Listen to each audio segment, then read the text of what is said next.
جنگ یرموک 5 رجب سن 15 ہجری میں حضرت عمر بن خطاب رضی اللہ تعالیٰ عنہ کے دور خلافت میں لڑی جانے والی ایک جنگ ہے، جس میں مسلمانوں کو فتح نصیب ہوئی اور پورا بلاد الشام مسلمانوں کے قبضے میں آ گیا۔ یہ جنگ خلافت اسلامیہ اور بازنطینی سلطنت کے درمیان دریائے یرموک کے پاس لڑی گئی۔ اب یہ خلیفہ وقت حضرت عمر فاروق رضی اللہ تعالیٰ عنہ کا دور تھا اور اسلام دور دور تک پھیلنا شروع ہو گیا۔ یہ دیکھ کر سلطنت فارس اور بازنطینی سلطنت خوف میں آ گئی۔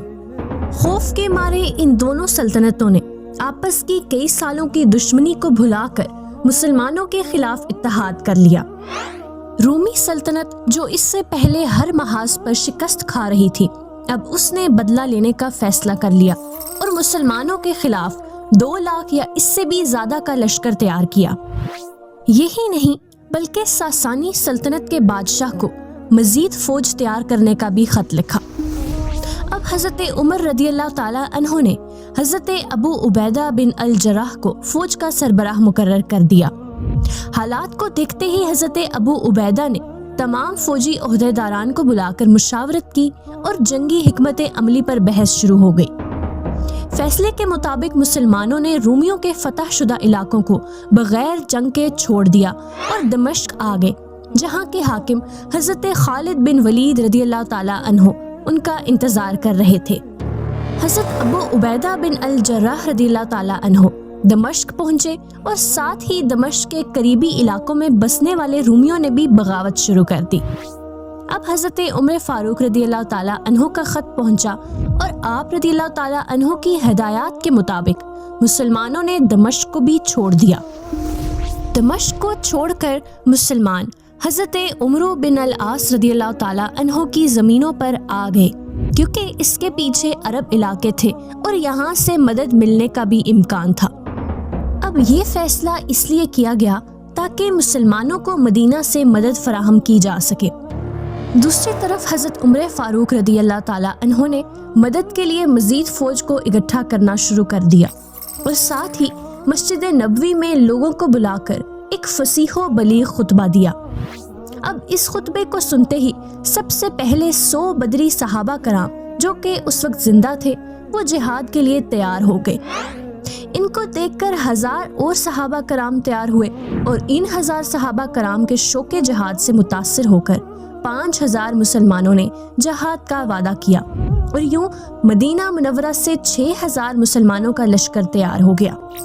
اب رومی لشکر ان علاقوں پر قبضہ کرتے ہوئے آگے بڑھا جن علاقوں کو مسلمانوں نے چھوڑ دیا تھا۔ یہ دونوں فوجیں دریائے یرموک کے پاس میدان جنگ میں اب آمنے سامنے تھیں۔ یہ فوجیں میدان جنگ میں کئی دنوں تک آمنے سامنے رہیں، لیکن کوئی جنگ نہ ہوئی۔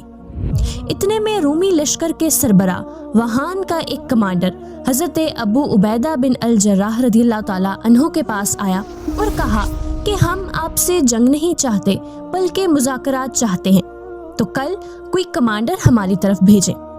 اگلے روز حضرت ابو عبیدہ بن الجراح رضی اللہ تعالیٰ عنہ نے حضرت خالد بن ولید رضی اللہ تعالیٰ عنہ کو دشمن فوج کی طرف مذاکرات کے لیے بھیجا۔ حضرت خالد بن ولید رضی اللہ تعالیٰ عنہ مذاکرات کے لیے پہنچے تو دشمن نے اپنی چند شرائط سامنے رکھی، لیکن حضرت خالد بن ولید رضی اللہ تعالیٰ عنہ نے ان کو رد کر دیا اور اپنی فوج کی طرف واپس آ گئے۔ دوسری طرف حضرت عمر بن فاروق رضی اللہ تعالیٰ عنہ کی ہدایات کے مطابق ایک ایلچی کو بھیج کر سلطنت فارس کے ساتھ مذاکرات کر لیے گئے اور فارسی فوج راستے سے واپس چلی گئی۔ اس کے ساتھ ساتھ مدینہ کا لشکر بھی مسلمانوں کے ساتھ شامل ہو گیا۔ اب حضرت ابو عبیدہ رضی اللہ تعالیٰ عنہ نے حکمت عملی تیار کی اور فوج کو 4 گروہوں میں تقسیم کر دیا۔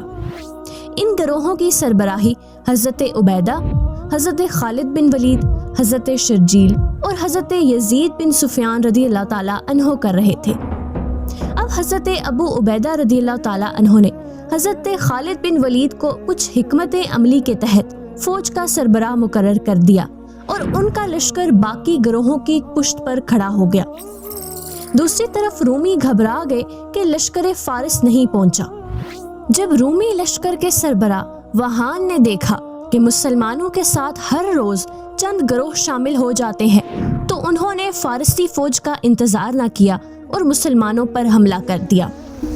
رومیوں کی 2 لاکھ کی فوج نے 30 سے 40 ہزار مسلمانوں کی فوج پر حملہ کیا۔ مسلمان قوت ایمانی کے سہارے ڈٹے رہے اور تعداد میں زیادہ ہونے کے باوجود بھی رومی لشکر مسلمانوں کو نقصان نہ پہنچا سکا۔ مسلمانوں کی فوج میں حضرت ابو ذر غفاری رضی اللہ تعالی عنہ، حضرت ابو ہریرہ، حضرت عبداللہ بن عمر، حضرت ابو ایوب انصاری اور حضرت عمار بن یاسر رضی اللہ تعالی عنہ جیسے جلیل القدر صحابہ کرام موجود تھے اور مسلمانوں کو تکبیر سے جوش دلاتے۔ اس کے علاوہ اس جنگ میں خلفائے راشدین کے صاحبزادوں نے عام سپاہی کی حیثیت سے شرکت کی۔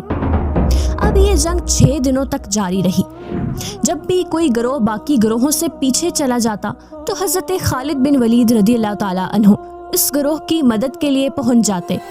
جب مسلمان فوج تھک جاتی تو مسلمان عورتیں خیموں سے تلواریں اور نیزے لے کر نکل آتی۔ اس کے ساتھ ساتھ وہ عورتیں ایسے اشعار پڑھتی کہ جن سے مسلمانوں کا جوش بڑھتا۔